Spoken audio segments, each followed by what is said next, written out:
चलिए आज बात करते हैं पीएम किसान योजना की आने वाली 21वीं किस्त के बारे में। इससे जुड़ी हर जरूरी जानकारी को बिल्कुल आसान भाषा में समझेंगे। तो सीधे मुद्दे पर आते हैं। तो भाई सबसे बड़ा सवाल तो यही है कि 21वीं किस्त आखिर आ कब रही है। पिछली किस्त कुछ समय पहले ही मिली है, तो अब अगली किस्त का इंतजार कब तक करना होगा। आइए इसी का पता लगाते हैं। अच्छा, आगे बढ़ने से पहले एक बार फटाफट ये रिवाइज कर लेते हैं कि पीएम किसान सम्मान निधि योजना असल में है क्या। तो देखिए, ये योजना जो है वो कृषि और किसान कल्याण विभाग की एक बहुत बड़ी पहल है।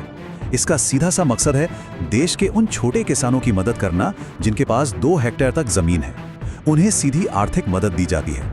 मतलब हर साल 6,000 रुपए सीधे किसानों के बैंक खातों में पहुंचाए जाते हैं। अब ये जो 6,000 रुपए सालाना मिलते हैं वो एक साथ नहीं आते, ये 3 बराबर किश्तों में आते हैं, यानी हर 4 महीने पर 2,000 रुपए। सोचिए, ये छोटी सी रकम भी बीज, खाद खरीदने या खेती से जुड़ी दूसरी जरूरतों के लिए कितनी बड़ी मदद साबित होती होगी। ये एक तरह से आर्थिक सहारा है। और ये कोई छोटी मोटी योजना नहीं है। हम बात कर रहे हैं 10 करोड़ से भी ज्यादा किसान परिवारों की जो इस योजना से जुड़े हैं। ये आंकड़ा खुद बताता है कि भारतीय खेती पर इसका असर कितना बड़ा और कितना गहरा है। तो चलिए अब आते हैं उस सवाल पर जिसका सभी को इंतजार है। 21वीं किश्त, इसकी अनुमानित तारीख क्या हो सकती है और बाकी डिटेल्स क्या हैं, आइए जरा इस पर नजर डालते हैं। देखिए, इस योजना में किश्तों का एक फिक्स्ड पैटर्न है। हर 4 महीने में एक किस्त जारी होती है। अब जैसे कि 20वीं किस्त हाल ही में आई है, तो इस 4 महीने के साइकिल के हिसाब से हम अगली किस्त के समय का एक अच्छा खासा अंदाजा लगा सकते हैं। तो इस हिसाब से भले ही सरकार ने अभी तक कोई पक्की तारीख का ऐलान नहीं किया है, लेकिन पूरी उम्मीद है कि 21वीं किस्त नवंबर और दिसंबर 2025 के बीच जारी हो सकती है। वैसे पक्की जानकारी के लिए तो हमेशा ऑफिशियल वेबसाइट ही देखनी चाहिए। और हाँ, ये जो पैसा है वो डायरेक्ट बेनिफिट ट्रांसफर यानी डीबीटी के जरिए भेजा जाएगा। ये एक बहुत ही कमाल का और सेफ तरीका है। इससे क्या होता है कि पैसा बिना किसी बिचौलिए के सीधे उस किसान के खाते में पहुंचता है जिसे इसकी जरूरत है। मतलब सिस्टम में पूरी पारदर्शिता रहती है।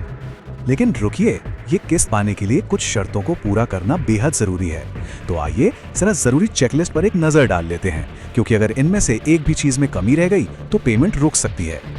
देखिए, पेमेंट में कोई दिक्कत ना आए, इसके लिए ये 4 बातें पक्की होनी चाहिए। पहली, ई-केवाईसी की प्रक्रिया पूरी हो। दूसरी, किसान आईडी कार्ड रजिस्टर्ड होना चाहिए।